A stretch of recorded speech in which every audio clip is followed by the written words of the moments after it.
Hello everyone, मैं हूं प्रीति शर्मा और आपका स्वागत करती हूं अपने चैनल पर, जिसमें आज हम करेंगे 10th क्लास के चैप्टर 14 की एक्सरसाइज 14.1। 14.1 के हम फर्स्ट, सेकंड और थर्ड सम करेंगे आज। फर्स्ट सम हमें दिया हुआ है कि विद्यार्थियों के एक समूह द्वारा अपने पर्यावरण संचेतना अभियान के अंतर्गत एक सर्वे किया गया, जिसमें उन्होंने एक मोहल्ले के 20 घरों में लगे हुए पौधों से संबंधित निम्नलिखित आंकड़े एकत्रित किए। प्रति घर माध्य पौधों की संख्या ज्ञात कीजिए। कि 0 से 2 घर ऐसे हैं। एक घर ऐसा है जिसके अंदर पौधों की संख्या 0 से 2 है। 2 घर ऐसे हैं जिसमें पौधों की संख्या 2 से 4 है और इसी तरह आगे। तो इसमें हम माध्य का प्रत्यक्ष विधि द्वारा निकालेंगे। माध्य सबसे पहले हम निकालेंगे वर्ग चिन्ह, जिसको हम xi से डिनोट करते हैं। और xi कैसे निकालते हैं? 0 और 2 के डायरेक्ट बीच में जो संख्या है वो लिखेंगे हम। 0 और 2 के बीच में क्या आता है? 1। 2 और 4 के बीच में क्या आता है? 3। इसी तरह से 4 और 6 के बीच में 5। 6 और 8 के बीच में 7। 2 का गैप आ रहा है तो आगे आएगा 9, 11 और 13। जब हम xi निकाल लेंगे तो हमारे पास xi भी है और fi ऑलरेडी हमें दिया होता है, तो इन दोनों की मल्टीप्लाई करके हमारे पास आ जाएगा xi fi।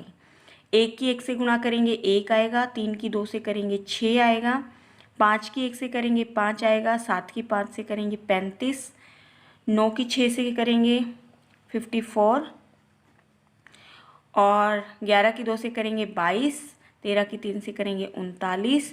फिर हमें क्या करना होता है? इन सबको ऐड करना होता है। 6 और 1 7 और 5 12 और 5 17, 21, 23 और 6 9, हमारे पास आ गया 32। 3 और 3 6 और 5 11 और 2 13 और 3 16। फिर हम सारे के सारे FIs का भी सम करेंगे। 2 और 1 3 4 9 15 17 और 3 20। अब जबकि हमारे पास xi fi का सम आ चुका है, FIs का सम आ चुका है, x बार यानी कि माध्य निकालने का फॉर्मूला मेरे पास होता है सिग्मा xi fi, यानी जो तुमने xi fi निकाले उन सब का जोड़ ओवर में सिग्मा fi, जो तुमने FIs निकाले हैं या दिए हुए हैं उनका जोड़। तो ऊपर आएगा 162 और नीचे आएगा 20। जब तुम इसको कट करोगे 2 से, ये आ गया ऊपर 81 नीचे 10। अगर नीचे 10 है तो एक डिजिट छोड़ के पॉइंट लग जाता है। राइट साइड से हम चलते हैं जब, ठीक है, तो इसका आंसर आ जाएगा 8.1। इसके पीछे कोई यूनिट नहीं होती है, तो ये सम हमारा यहीं पे ख़त्म होता है। 8.1 इज़ आवर आंसर।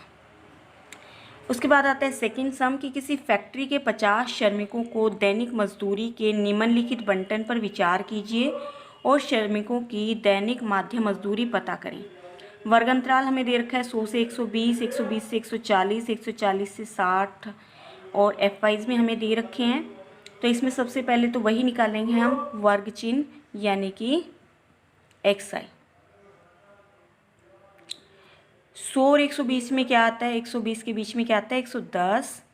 120 और 140 के बीच में 130, 150, 170, 190। 20-20 का गैप आ रहा है। उसके बाद तुम डायरेक्ट इसको डायरेक्ट मेथड से भी कर सकते हो, पर मल्टीप्लाई थोड़ी सी लंबी हो जाती है, तो इसमें मेरे ख्याल से पग विचलन विधि ज़्यादा बेटर रहेगी। अगर किसी को नहीं आती है तो वो डायरेक्ट मेथड से कर सकते हैं। इसको हम देंगे A नाम, यानी कि हमारा काल्पनिक माध्य हमने माना है। फिर एक्साइज में से सारे एज को माइनस करते हैं। 110 में से 150 को माइनस करेंगे तो -40। 130 में से 150 को माइनस करोगे तो 20 माइनस का। 150 में से 150 करोगे तो 0। 170 में से 150 करोगे तो 20 और 190 में से 150 माइनस करेंगे तो 40। फिर हमें क्या करना होता है कि इनका जो h है उससे इसको डिवाइड करना होता है सबको। इसको हम नाम देते हैं ui। h क्या होता है? या तो इसका गैप मान सकते हो तुम 100 और 120 के बीच में कितना गैप है? 20। या फिर इनमें भी पता लग जाता है कि ये सारे के सारे किसकी टेबल में आ रहे हैं? 20 की टेबल में आ रहे हैं। और वर्ग चिन्ह से भी तुम इसका डिफरेंस देख सकते हो। 110 और 130 का डिफरेंस है 20। तो सबको हम 20 से भाग करेंगे, तो 40 को 20 से भाग करेंगे तो -2, -1, 0, 1, 2 और लास्ट स्टेप हमारे पास होता है FI और UI की मल्टीप्लाई। मल्टीप्लाई एफ आई से भी होनी है, बीच में चाहे जो मर्जी आता रहे। तो हम यहाँ पे लास्ट स्टेप में एफ आई और यू आई की मल्टीप्लाई करेंगे। -2 की 12 से गुणा करो, माइनस का 24 आ गया। फिर 14 की -1 से की तो माइनस का 14। 0 की किसी से मल्टीप्लाई करोगे 0 ही आएगा। 6 की 1 से करोगे 6 और 10 की 2 से करोगे तो 20। जब हम इनको ऐड करेंगे तो 20 और 6 ये 26 बनता है और -38 बनता है। -38 और 26 हो गया अपने पास माइनस का 12 और इन सब को जोड़ के हमारे पास आता है 50। अब माध्य निकालने का हमारे पास फॉर्मूला होता है A + H sigma F I U I और ये हो गया सिग्मा एफ आई। ए की जगह हम लिखेंगे 150, H की जगह 20, ये हम निकाल चुके हैं, -12 आया था और ये हो गया 50। ये कट हो जाएगा, हमारे पास आ जाएगा -24/5। 24/5 का मतलब है 5 चौका 20, 5 अठा 40 और जब 150 में से 4.8 माइनस करोगे तो ये आ जाएगा 0.2 और यहाँ पे अपने पास बचा है 149 में से 4 गया 145। अब करते हैं हमारा थर्ड सम। निम्नलिखित बंटन पर एक मोहल्ले के बच्चों के दैनिक जेब खर्च दर्शाता है। माध्य जेब खर्च 18 रुपये है। लुप्त बारंबारता f ज्ञात कीजिए। ये सम पिछले सम से थोड़ा सा डिफरेंट है क्योंकि इसमें जो चीज़ हम निकालते थे वो इस बार दी हुई है और जो चीज़ हमें दी होती थी वो इस बार निकालनी पड़ेगी। बाकी इसमें अलग कुछ नहीं है, फॉर्मूला वही रहेगा, मेथड वही रहेगा। अब आगे देखते हैं तो पता लगेगा। एक्स आई यानी कि हमारा वर्ग चिन्ह निकालेंगे जैसे पहले निकाला था। 11 और 13 के बीच में क्या आता है 12, 13 और 15 के बीच में 14, 2 का गैप आ रहा है तो 16, 18, 20, 22, 24। एक्स आई एफ आई की गुणा करो 12 के 7 से करो 84, 14 और 6 की गुणा करो 84, 16 और 9 की गुणा करो 144, 18 और 13 की गुणा करो 18 234, ये हो जाएगा 20F।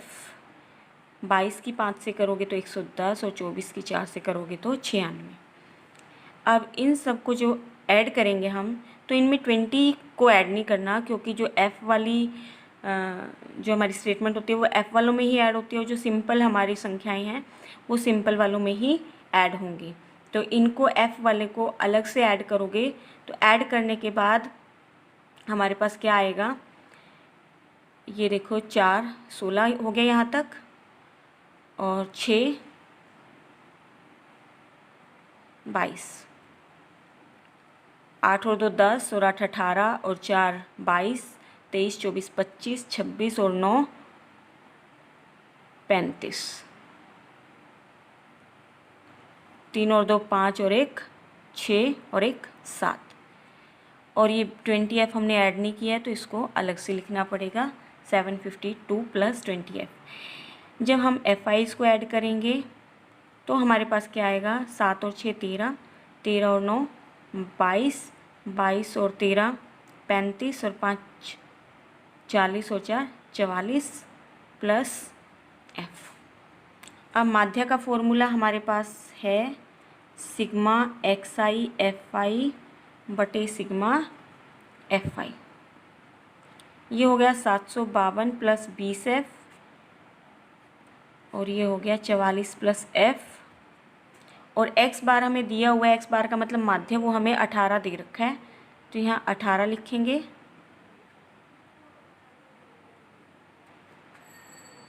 अब हम करेंगे क्रॉस मल्टीप्लाई। 18 और 44 की गुणा करोगे तो आएगा 792। 18 और f की गुणा करेंगे तो 18F। 752 + 20F as it is रखेंगे। 792 - 752 F वाले एक साइड इकट्ठे करोगे और बाकी एक साइड करोगे तो ये हो जाएगा 40 और ये हो जाएगा 2F। 40/2 तुम्हारे पास आ जाएगा 20। तो जो हमारी लुप्त बारंबारता थी, जो दी नहीं हुई थी, उसका आंसर है 20। तो जो कमज़ोर बच्चे हैं उनको सारे मेथड्स में जाने की ज़रूरत नहीं है, वो अपना एक ही अच्छे से करें। प्रत्यक्ष विधि सबसे इजी रहती है और सारे सम उससे सॉल्व भी हो जाते हैं। तो सबसे इजी मेथड सबके लिए प्रत्यक्ष विधि रहेगा, जो बच्चे नहीं कर पा रहे हैं तीनों। अदरवाइज़ तो तीनों ही करने हैं, लेकिन जो बच्चे तीनों नहीं कर पाते वो प्रत्यक्ष विधि से सारे सम सॉल्व कर सकते हैं। तो आज की इस वीडियो में इतना ही। अगर आपको वीडियो पसंद आई है तो लाइक कीजिएगा, शेयर कीजिएगा और चैनल को सब्सक्राइब करें। Thank you so much.